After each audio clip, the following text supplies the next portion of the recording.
Hi everyone, my name is Catherine, and I want to share a story about how luck played a significant role in my life, especially concerning my ex-husband Jonathan and his mother Emma, who attempted to undermine me. I don't consider myself a mastermind with elaborate schemes for revenge. The turn of events in my favor was entirely coincidental, combined with Emma's lack of judgment. Let's start from the top. When Jonathan and I were dating and eventually got married, I saw him as an incredibly driven individual. He perfectly balanced being a caring partner while also pouring immense effort into his work. During our time together, Jonathan made sure I felt loved and supported in every possible way. He was in the process of growing his business, aiming for great success, and I was fully supportive, admiring his dedication. My interest was never in his wealth.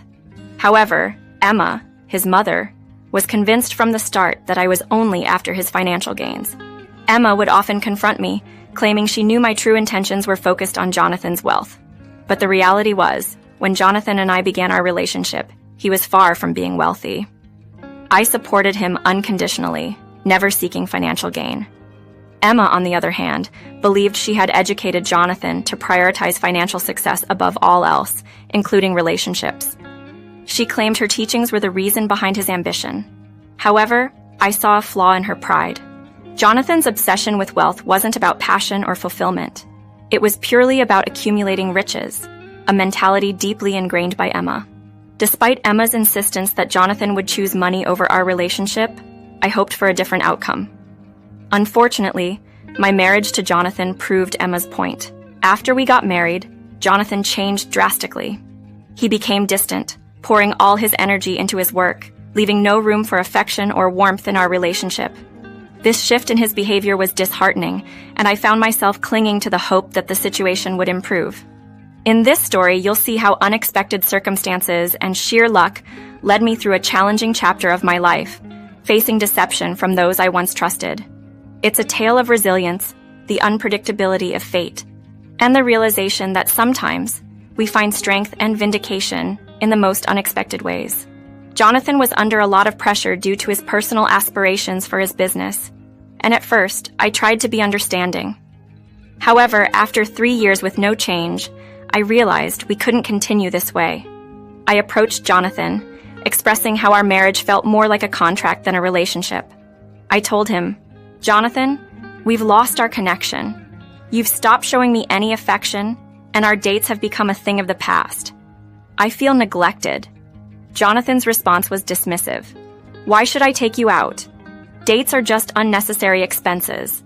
I'm not working this hard for you to live like royalty. We're married. Those romantic gestures are no longer required." I tried to explain that it wasn't about the money, but about spending quality time together.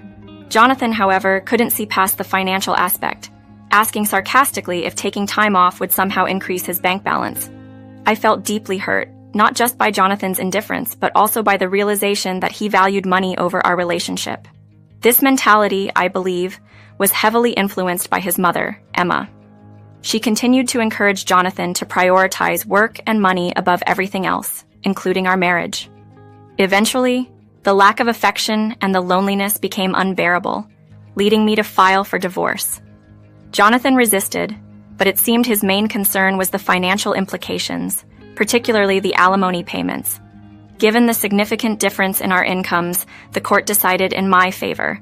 Emma's reaction to the divorce proceedings was vitriolic. She accused me of marrying Jonathan for his wealth, calling me a gold digger and blaming me for his suffering. Despite her accusations, I stood my ground, reaffirming that my decision to leave was due to Jonathan's neglect and obsession with money, a trait that Emma herself had nurtured in him. In our final conversations, Emma remained unyielding, insisting that money should be Jonathan's only concern, and derogatorily referring to me as a gold digger. These exchanges only confirmed my decision to leave, as it became clear that both Jonathan and Emma valued wealth over love, connection, and the basic elements of a meaningful relationship. Emma made it clear she was determined to support her son through the aftermath of our divorce, expressing hope that the court wouldn't grant me any financial support. Despite her resolve, I noticed that Jonathan had become increasingly distant from her since I moved out. In his newfound solitude, Jonathan seemed to focus more on protecting his wealth, gradually excluding anyone who might have a claim to his assets. This behavior raised red flags for me, suggesting that he might be struggling with deeper issues that warranted professional help. His actions grew increasingly erratic, with his mother being the sole constant in his life, up until a peculiar incident occurred shortly after our divorce. One morning, as I was preparing for work, I was caught off guard by an unexpected visitor, Emma, my ex-mother-in-law. Her presence was a surprise, not just because she lived out of town, but because she had remained mostly absent during the divorce, except to spur on Jonathan. Her anger over the court's decision to award me a significant portion of Jonathan's wealth and alimony was evident, making her visit even more baffling. Without invitation, Emma barged into my home, insisting on a conversation. I decided to play the host and went to prepare some coffee. However, upon returning, I caught her rummaging through my bag. She didn't notice my return, and before I could confront her about her actions, she pretended nothing happened. As we sat down, I questioned the purpose of her visit, knowing full well it had to be significant for her to seek me out, especially given her previous hostility. Emma's response was cutting. She mocked my social desirability and usefulness, making it clear she held me in contempt. Yet, her presence in my home suggested an underlying urgency, or perhaps an emergency. Emma's real intent, it turned out, was to belittle me further, accusing me of ruining her son's life and labeling me as worthless. This confrontation highlighted the toxic dynamics that had plagued my relationship with Jonathan and his mother, underscoring the profound misunderstandings and misplaced values that led to our divorce. Despite the unpleasantness, this incident only reaffirmed my decision to leave a situation where wealth and material concerns were prioritized over human connection and emotional well-being. Emma's visit culminated in a barrage of accusations and threats, labeling me as the cause of Jonathan's financial woes post-divorce. She insisted that my motives were always centered on his wealth, a claim that couldn't be further from the truth. My decision to divorce Jonathan was due to his emotional absence, not financial gain. The court's decision on the divorce settlement was based on legal standards, not my desires. Despite her belief that I had somehow manipulated the outcome to bleed her son dry, the truth was that the court acted on its discretion, not mine. Emma's tirade was both bewildering and exasperating. Her decision to confront me personally, after a lengthy drive, just to unleash a stream of insults and threats, seemed like an extreme measure for someone who believed they were on the side of righteousness. Her departure left me in a state of shock, reflecting on the absurdity of the situation. The real intrigue began the next day, when recalling Emma's furtive rummaging through my bag, I decided to check my belongings. To my dismay, my credit card was missing. Despite a thorough search, the card remained unaccounted for, leading me to suspect Emma had taken it. Without concrete proof, such as video evidence, I was in a precarious position. However, the opportunity to uncover the truth presented itself unexpectedly 3 weeks later when Jonathan contacted me, infuriated over charges made on his credit card amounting to $210,000. Confused, I assured him of my innocence, having ceased using the card well before our divorce. Jonathan's accusations were unfounded. He claimed the card had been used for lavish spending at a resort, an activity so far removed from my current lifestyle, it bordered on the absurd. His conviction that I was responsible, despite my protests and the lack of logic in his claim, hinted at a deeper misunderstanding or manipulation at play. This situation not only highlighted the ongoing mistrust and animosity between us, but also hinted at a potentially deliberate act of sabotage. If Emma had indeed taken my credit card during her visit, this could be her way of framing me, an act of revenge that would not only strain any residual cordiality between Jonathan and me, but also potentially involve legal repercussions. The unraveling of this mystery required careful handling and undeniable proof of my innocence. When Jonathan called me, perplexed and angry over a staggering $210,000 charge on his credit card, he was convinced I was behind it. He detailed transactions that pointed to a lavish vacation in the U.S. Virgin Islands, activities and luxuries far beyond what I would consider. Despite his accusations, I knew I wasn't responsible. I was getting ready for work, far from the tropical paradise of the U.S. Virgin Islands. My immediate suspicion fell on Emma, who had visited me after the divorce under the pretense of voicing her displeasure, but likely had ulterior motives. I reassured Jonathan of my innocence, suggesting a possible suspect behind the transactions. The timing of Emma's visit and the subsequent disappearance of my credit card seemed too coincidental. It appeared she may have taken it, not just to vent her frustrations, but to entrap me in a financial debacle as retribution for the divorce settlement. Determined to get to the bottom of this, I called Emma, deciding to record our conversation for evidence. Her initial taunt when she answered hinted at her guilt. She didn't just admit to taking my credit card, she gloated about using it to fund a luxurious vacation to the U.S. Virgin Islands. Emma detailed her extravagant escapades, funded by the stolen card, with no remorse. She boasted about the grand tour and 5-star experiences she and her friends were enjoying, all at my expense.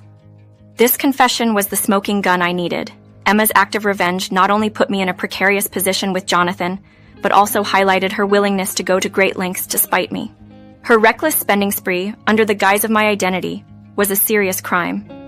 Armed with this confession, I now had the evidence required to take legal action, not only to rectify the financial damages, but also to hold Emma accountable for her vindictive and unlawful behavior.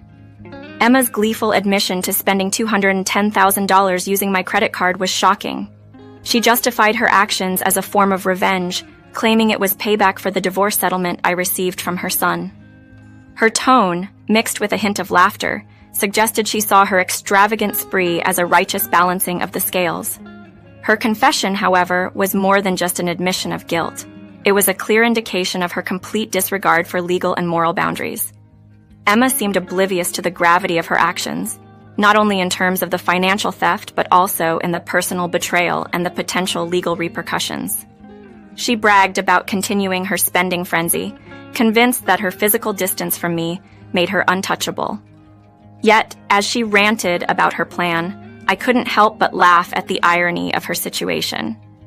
This seemed to puzzle and irritate Emma. She couldn't understand my lack of concern over her spending my money. My response that she could keep and use the card as much as she liked only added to her confusion. Emma's misunderstanding was profound. She assumed her actions were a direct financial burden on me. However, the reality was quite different.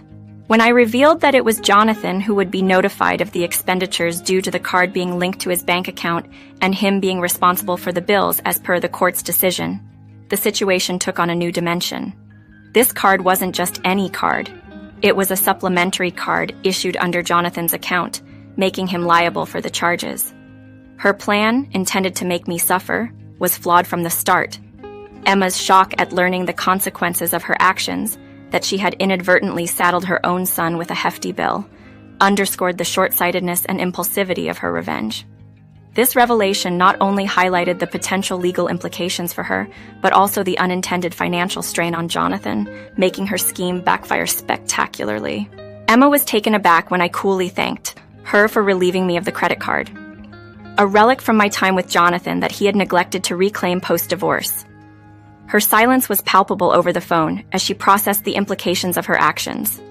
It seemed she had either overlooked or conveniently forgotten the court's decision, which mandated Jonathan to cover my credit card expenses. This card, linked directly to Jonathan's bank account for business expenditures, was a financial obligation he was legally bound to fulfill. When I clarified the situation, highlighting that it was Jonathan who would bear the financial burden of her spending spree, Emma's confidence crumbled into a panic. Her repeated denials and eventual abrupt hang-ups were telltale signs of her realization and regret. She had not only misjudged the situation, but had inadvertently set herself up for a fallout with her son. Armed with the recorded confession, I had substantial leverage, not just over Emma, but in reshaping her relationship with Jonathan. I pondered over Jonathan's potential reaction, knowing his affection for his mother was likely overshadowed by his zeal for wealth preservation. Following Emma's hasty retreat from our conversation, I reached out to Jonathan to unfold the events. I presented him with a choice. Either we could jointly report the unauthorized use of the card to the authorities, or he could handle the matter personally. Jonathan's immediate concern over the hefty sum lost indicated his readiness to pursue the culprit. Revealing that Emma was behind the theft required a moment of preparation, given the magnitude of the revelation. Her actions not only constituted a betrayal of trust, but also a significant financial loss for Jonathan. This disclosure was poised to test the bounds of familial loyalty against the backdrop of financial security, setting the stage for an inevitable confrontation between mother and son over a deeply misguided attempt at retribution. Last week, amidst an unexpected visit where Emma accused me of ruining Jonathan's life, it turns out her real motive might have been to swipe my credit card. Jonathan was skeptical at first, finding it hard to believe his mother could be behind such a deceit, especially since she too was vacationing in U.S. Virgin Islands. Despite his doubts, I assured him I wasn't making baseless accusations. I had Emma's own confession. I explained to Jonathan that Emma had admitted to taking the card, thinking she was retaliating against the divorce settlement I received. She aimed to balance the scales by spending what she presumed was my money. Skeptically, Jonathan requested evidence, so I sent him the recording of Emma's admission. The revelation left Jonathan stunned and furious, prompting a call back to me. Confirming the evidence was sufficient, he expressed disbelief at his mother's actions and resolved not to cover the expenses himself. He even mentioned the possibility of legal action against Emma, a move that surprised me given his usual prioritization of financial matters over familial relationships. Jonathan's willingness to sue his own mother underscored the extent of his frustration and the influence of Emma's materialistic values on him. I agreed to accompany Jonathan to the police station, although the idea of him suing his mother was still shocking to me. It seemed Emma's relentless focus on wealth had shaped Jonathan's perspective too deeply, leading to this dramatic turn of events. After our conversation, Jonathan confronted Emma, who was reportedly full of remorse.